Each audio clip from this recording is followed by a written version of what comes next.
It's March and the college basketball playoffs are underway. We have all your coverage from the MAAC tournament in Albany. And it's the Battle of Whitney Avenue playoff edition for the men's ice hockey team. How would they fare in a best-of-3 series? It's 9:30 Eastern, and you know what that means. Sports Paws is on the air. Let's do it.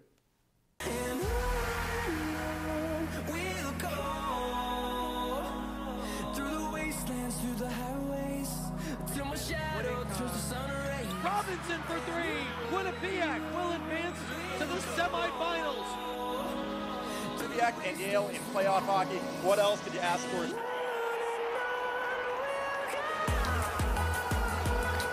I just love beating Yale.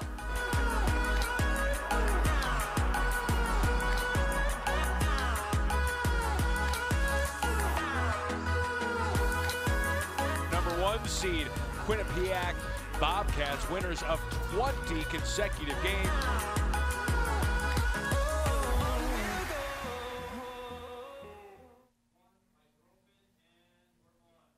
And on we will go.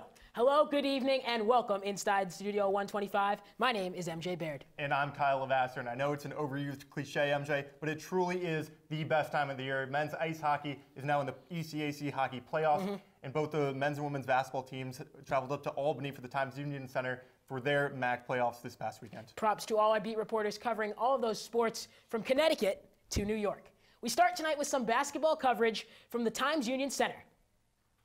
The Quinnipiac women's basketball head coach Trisha Fabry is coming back from Albany with some hardware. Fabry earned her 3rd Coach of the Year award in the past 5 seasons. Fabry led her Bobcats to a perfect 18-0 regular season record, the 3rd time in the past 6 seasons the Bobcats have gone unbeaten. The winningest coach in Quinnipiac women's basketball history, Fabry notched her 400th career win earlier this season against Siena. Here's a stat for you. Since joining the MAAC in 2013-14, Quinnipiac has never missed the MAAC championship game. Wow. And the Bobcats have won 4 straight regular season titles. Could they keep that alive this year? Well, I guess we'll find out. The Bobcats entered the MAAC tournament in Albany, New York, after steamrolling through the regular season. Already MAAC regular season champs, top-seeded Quinnipiac entered the Times Union Center on Friday, looking to repeat as playoff champions. Its first-round matchup was against 9th-seeded Monmouth. Quinnipiac won easily, 83-44. Monmouth never even led during the entirety of the game. Next for Quinnipiac, the semifinals against 5th-seeded Rider. 5th-seeded Rider versus Quinnipiac. Well, Kyle, let's take a look. So the Bobcats, of course, the number 1 seed, looking to advance to their 6th straight MAAC title game. We'll take you to the first quarter of action. Quinnipiac, as you'll see, down 9-2 here. So definitely on the defensive to start this game. But it's Lexi Posset hits the 3 and puts Ryder up by 9 at this point, 10 rather. And a bit of a slow start for the Bobcats, a little uncharacteristic. Slow start, but that's cleaned up real quickly by Brittany Martin as she steps to the left and puts that one in. And then again by Jen Fay. That signature jumper from Fay puts the Bobcats up 14-12. We'll take it to the second quarter now. Edel Thornton, good hands there, steals a pass and runs all the way up court. What's she going to do? Finds Fay. Fay fakes all the way over to Fabry, Carly Fabry that is. She puts that one up and in for 3, and Quinnipiac leads by 7. To the third quarter we go. The Bobcats now extending their lead, 46-34 at this point. A little show and go from Aaron McClure. Maybe a little spite that she wasn't the MAAC regular season player of the year, but it doesn't matter. Quinnipiac will go on to win this one. A nice pass there down to Stroutmanet. Ankles, as I would say. Quinnipiac is going to win this one 82-62. You'll see Fabry here hugging her teammate McClure as they just run out the clock, and the Bobcats advance to the title game. Wow, 6 straight conference championships, MJ, that's what you call a dynasty. And for the 4th time in the last 6 years, the Quinnipiac Bobcats are conference champions. A back-and-forth battle with the number 2 Marist Red Foxes ended in a 67-58 win for the Bobcats. Quinnipiac ends conference play a perfect 18-0, going undefeated for the 3rd time in the last 6 years. The Bobcats will enter the NCAA tournament on a 22-game winning streak, the 6th longest active streak in the nation. Trisha Fabry and her team will find out their opponent next Monday. Kyle, certainly a great game earlier tonight at the Times Union Center. You can check out all of our content from that game on Q30TV.com. So as I said before, Quinnipiac may not have come home with the MAAC Player of the Year award, but one Bobcats forward earned MAAC Championship MVP honors. redshirt junior Jen Fay took home the Most Valuable Player award following her 23-point performance earlier this evening. Fay was cold in the first half. She shot 2 of 8 from the field, including 0 and 5 from 3. However, Fay turned up the dial in the second half, recorded 19 of her points on 7 of 13 shooting. Kyle, definitely a great second half from the Bobcats redshirt junior. Oh, and she's been so important to the season all year long. And another player that's been equally as important, I would say, is Erin McClure. And the Q30 Sports Twitter went to go find out if Erin McClure got robbed of the 2018 MAAC Player of the Year award. You see on your screen there, 79% of fans say McClure does deserve to be the MAAC Player of the Year over Niagara's Victoria Rampado, while just 21% think otherwise. Maybe a little bias here. We are here on Quinnipiac's campus, but I think Erin McClure was the Player of the Year. And it's pretty crazy to think, I would happen to agree with you, but it's pretty crazy to think she's only a junior and she has one more year here at Quinnipiac. Yeah, crazy. Future looks bright. Moving to the men's side now, Baker Dunleavy and company were also competing in Albany this weekend, and their success cannot be overlooked. The first round for the Bobcats was a 7 versus 9 matchup versus Siena. Quinnipiac came out of the gates flying, leading by 24 points by the end of the first half. The latter half was more holding off the opponents than it was scoring, as Siena narrowed the deficit to as little as 8 points. However, the Bobcats were able to hold the Saints off, winning 67-58 and earning their first MAAC tournament win since the 2014 season, Kyle. Yeah, it's pretty amazing, MJ. They were at a point really where they didn't know what to do because they were up by so much, and no player on that team had ever won a MAAC playoff game, and they've been in so many close games throughout the entire season. Don't tell Dylan Fearon that. Yeah, they were, a little uncomfortable because they were up so much. Let's see if they were a little more comfortable going into a very tight game 2 in the quarterfinals against the second seed Canisius Golden Griffs. You're going to see a lot of blue and gold on your screen, MJ, but it was quite the matchup, and like I said, no Quinnipiac Bobcat on this roster had ever won a playoff game. Here they are looking for 2. Isaiah Washington hits a 3 from downtown. A nice little hesitation before. And here, Jabril Faulkner says, anything you can do, I can do better. Canisius leads by 6 at the half. Here we are in the second half. And, we just saw 2 nice 3-pointers, but it was the 3-point wonder from down under, Jacob Ragoni with a big 3. Canisius would go on a 12-0 run, and a nice dunk here by Jabril Faulkner. But Rich Kelly is going to find Aaron Robinson for a 3. That'll tie the game with 9 minutes to play in the second half. And here again, Aaron Robinson hits the shot of his life, putting Quinnipiac up by 6 with 2.5 to play. He might be wearing number 0, Kyle, but you can't forget about him out there. And Rich Kelly here, another big play with 10 seconds left, putting Bobcats up by 3. And Quinnipiac would win by that score. Canisius can't hit the 3-pointer as time expires. Quinnipiac upsets the number 2 seed, Kyle. Quite the impressive take. So the men's basketball bracket after the quarterfinal round looked a lot like this. None of the top 3 seeds were included, as all 3 had been upset by lower seeds in rounds prior. Quinnipiac was slated to take on rival Fairfield in the next round, and Iona on the other side of the bracket was facing St. Peter's. And this was bound to be a good one, MJ. The last time these 2 teams faced, it went into double overtime. Rich Kelly dropped 40 points, and here they are again in the semifinals, little interstate rivalry. For sure. Let's take a look at the Ken Palm MAAC probability rankings. Here they are. We'll pull them up on your screen. Quinnipiac, again, just a reminder, they were expected to finish last in the MAAC preseason poll, and here they are. They only had a 6.9 chance of reaching the semifinals. So a pretty incredible feat that they were actually one of the last 4 teams in the MAAC tournament. I think we had a Twitter poll here on Sports Paws a couple weeks ago, and it was Quinnipiac's season successful? I mean, this is before they even... 100% yes. At this point, it has to be 100% yes. To be slated as an 11 team and come in at number 4, that's quite impressive. Absolutely. All right, Kyle, so we just had a lot of fun, but we are only 1/3 of the way done. See it? I did it again. It's a rhyme. It's time for a quick break. When we return, we'll find out which women's track athlete set a school record. And we'll see if men's ice hockey will advance to the quarterfinals. Stay tuned.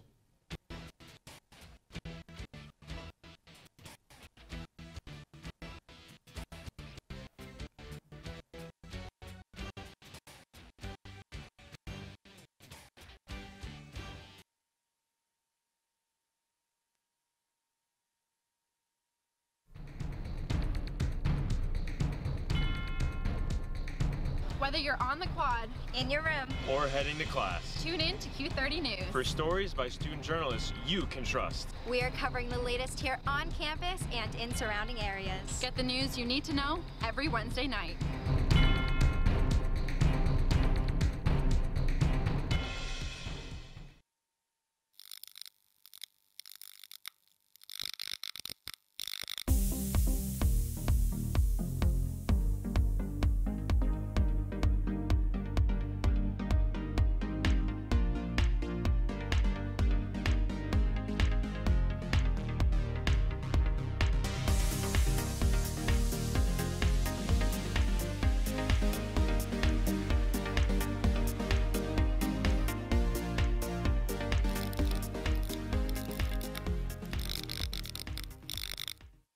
Coming up on #that, we talk about some fun events around Quinnipiac's campus.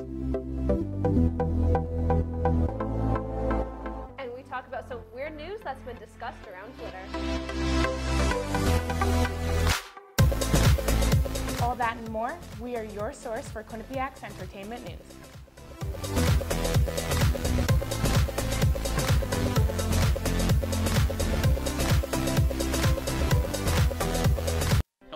Tonight on Sandwich News, we will determine what makes a good sandwich and a bad sandwich. First, the standard sandwich. Uninspired and frankly, a little gross. But we have here a Ray and Mike sandwich, the Cadillac of sandwiches. And if you want one, well, come on down to Ray and Mike's at 3030 Whitney Ave, Hamden, Connecticut. Open every day from 6 a.m. to 10 p.m. Qcash is accepted.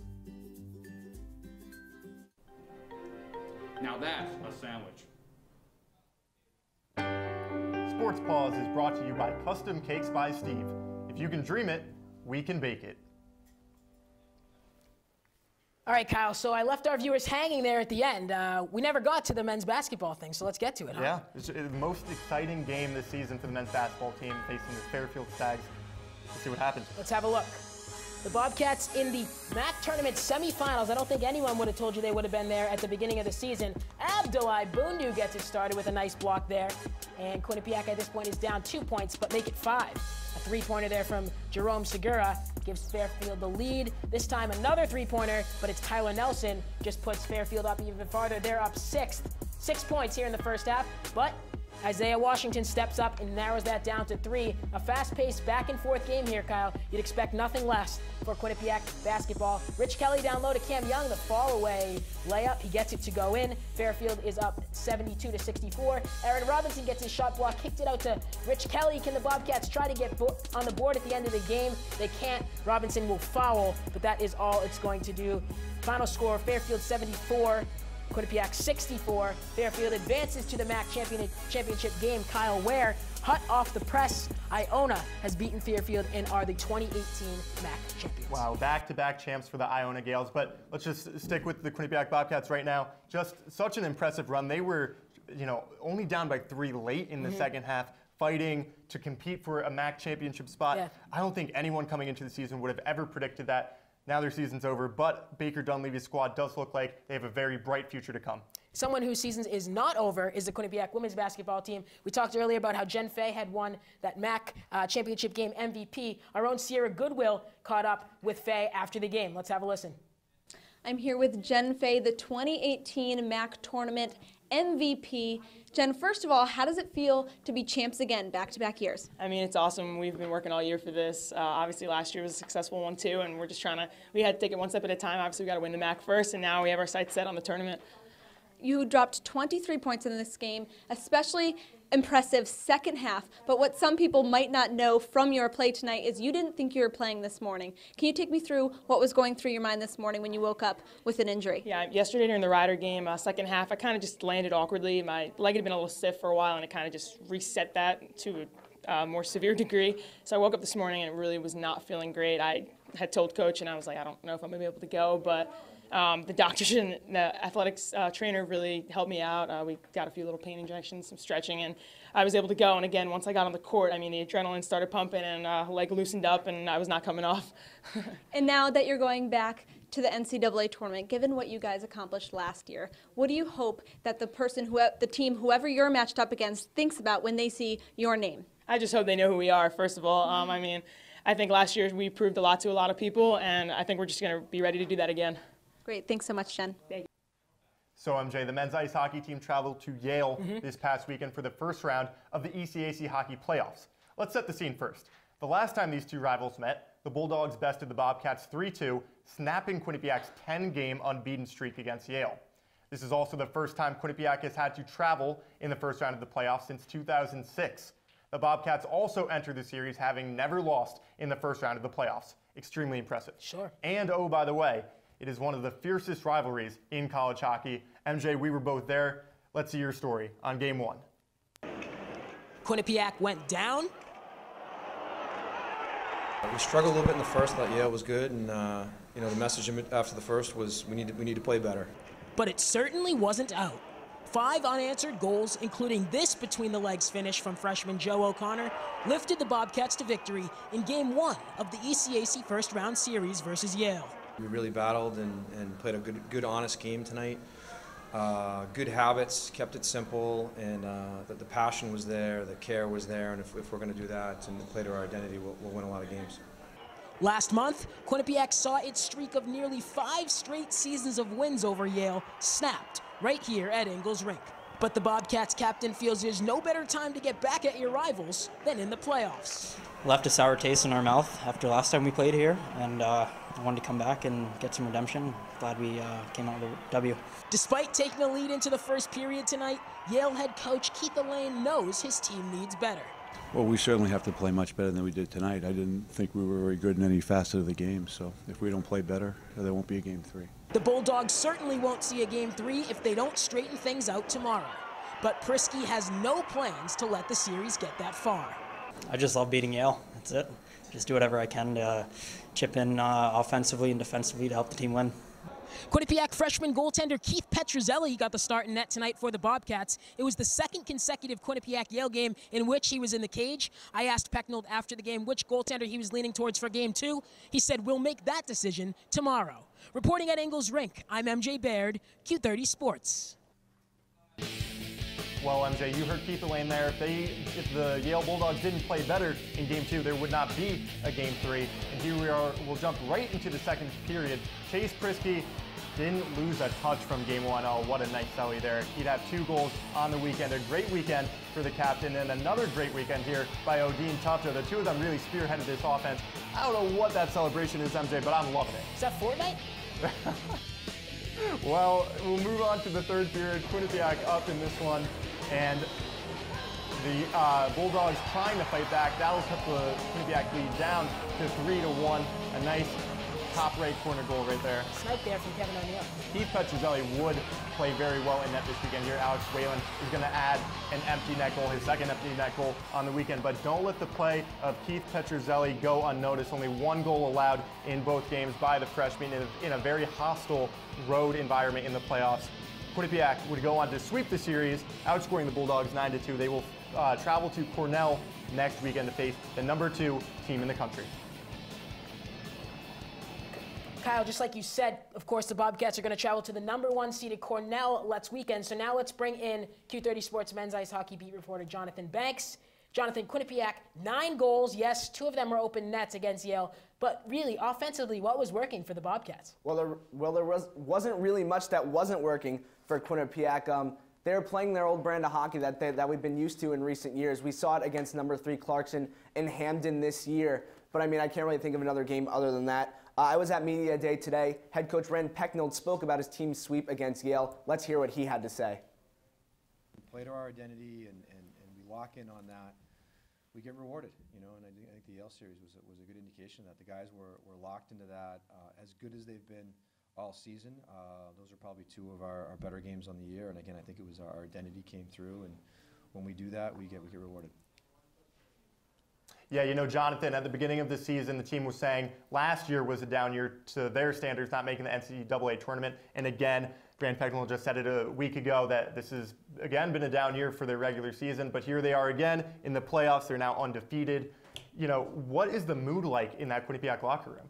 Well, I mean, Rand Pecknold said it today. He said everyone is excited. The buy-in was excellent after a good day of practice, and everyone was bought in. The culture has come back. It hasn't been, Rand Pecknold conceded it wasn't like it was in the last 2 years, but it's definitely back. And assistant captain Scott Davidson was also excited. So let's hear what he had to say about the team's culture in the locker room.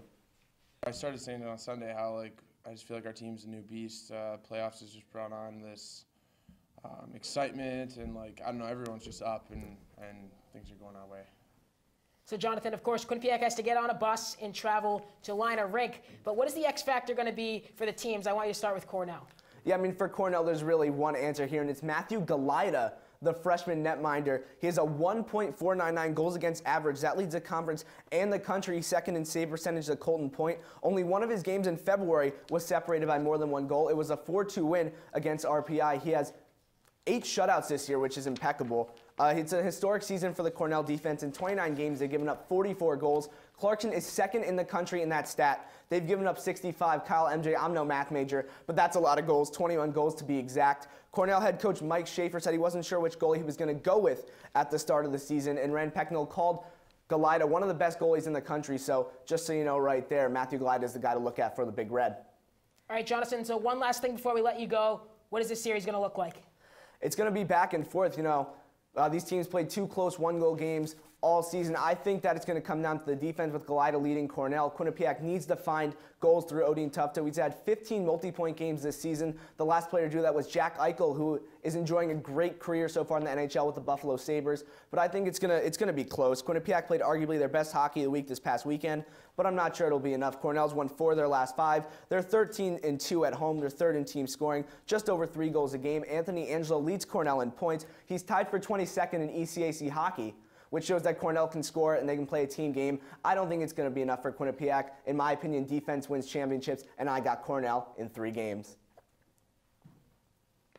Jonathan Banks, thanks for coming on. Thanks for having me, guys. All right, so let's switch gears now and take a look at the women's indoor track and field team.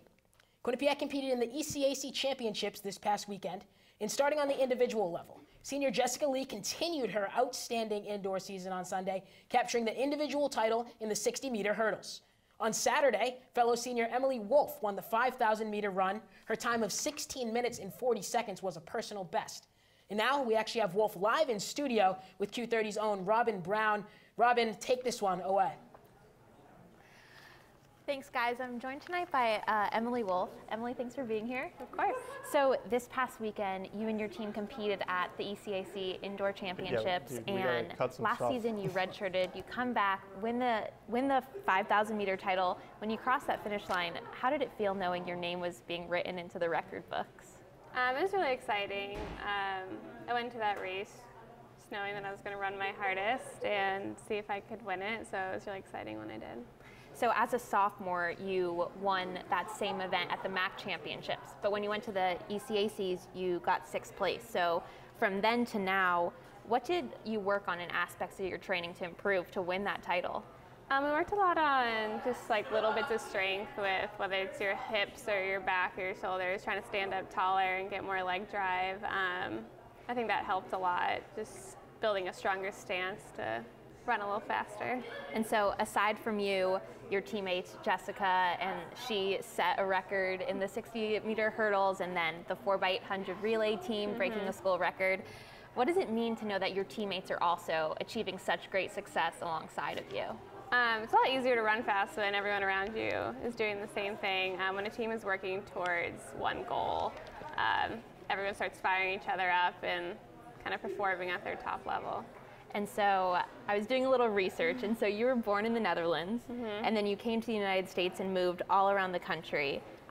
But you're from Colorado and at home, but you said you never kind of felt a connection to a place. After being here in Hamden 4 years, building relationships, would you say that you kind of carved a place in your heart here? Yeah, I mean, this definitely will be a place that I remember always, and some of my best friends are now here, and I'll be here for 6 years with the physical therapy program, and so I'll get to know the little ins and outs of Hamden and always be definitely a memory and a little part of my heart, yeah. Well, thank you for joining us tonight. Of course. MJ, Kyle, back to you guys in the studio. Thanks, Robin. It's time for another commercial break, but when we come back, our Sports Paws producers put together a very special version of the top plays of the week. The Quinnipiac women's lacrosse team hosted in-state rival Sacred Heart, and we've got the highlight. Don't go anywhere. Sports Paws rolls on.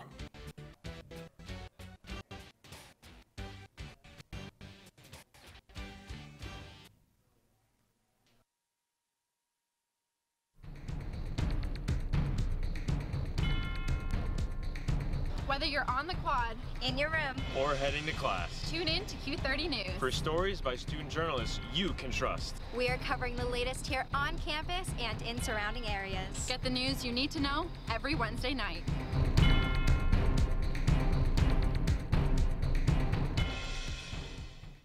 Hello, and tonight on Sandwich News, we will determine what makes a good sandwich and a bad sandwich. First, the standard sandwich. Uninspired, and frankly, a little gross. But we have here a Ray and Mike sandwich, the Cadillac of sandwiches. And if you want one, well, come on down to Ray and Mike's at 3030 Whitney Ave, Hamden, Connecticut. Open every day from 6 a.m. to 10 p.m. Qcash is accepted. now that's a sandwich. Welcome to the WQAQ Morning Show. Dan Ball and Emma Spagnolo joining you here from the QAQ studios in Hamden. And Emma, it is that time of year again.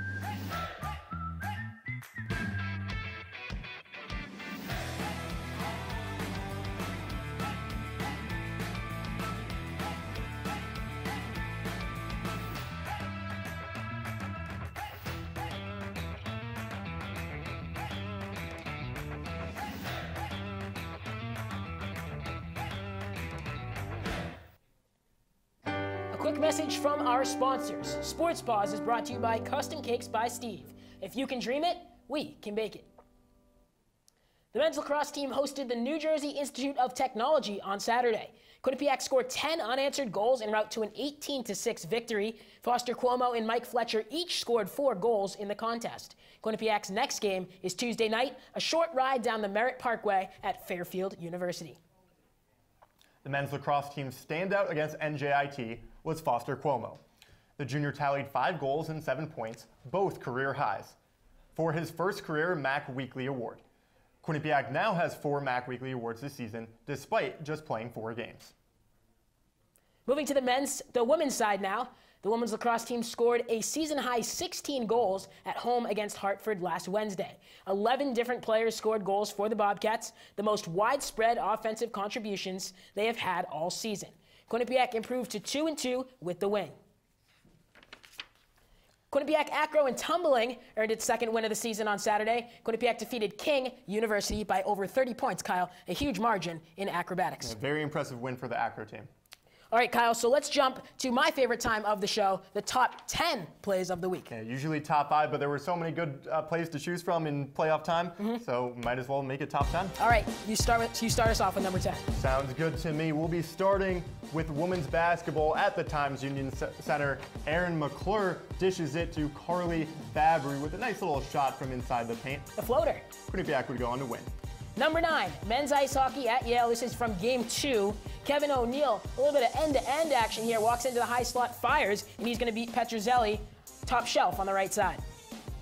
Play number 8, Odin Tufto. There's a reason he leads all freshmen in the country in points. Here he is, the pass from Tanner McMaster and the celly. Like you said, he must be playing a lot of Fortnite. I still don't know what that is, but that celly might have got it on the top 10 plays. Number 7, back to men's ice hockey. Brogan Rafferty, you didn't see the entirety of this play, but trust me when I tell you, this was a fantastic goal. Backhand through the 5-hole of Kaspersky.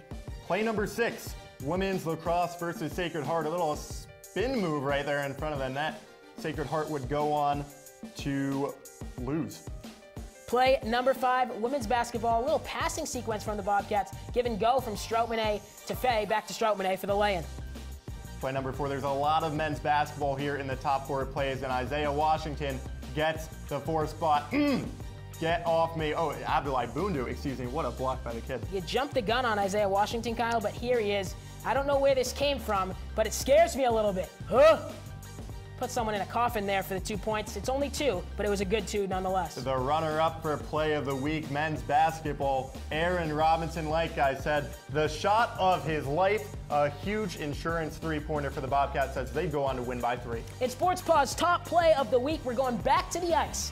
Hamden native Joe O'Connor may not play all that much, but when he does, he makes the most of his minutes. A nifty finesse between the legs for the goal, and the Bobcats win Game 1. And you know what? Pecknold said that he's a very high, finesse player. He's got a lot of skill. He might be one of the guys leading that scoring next year. But MJ, that's all the time we've got here for tonight on Sports Paws. Q30 will be sending our beat reporters all over the country next weekend to cover the next round of the basketball and hockey playoffs. Make sure to follow us on social media at Q30 Sports for updates and check Q30TV.com for all of our wonderful content. For the entire Q30 Sports production crew behind the scenes, our producers, and of course, my co-anchor Kyle Levasseur, I'm MJ Baird. Thanks for stopping by tonight. So long from Studio 125.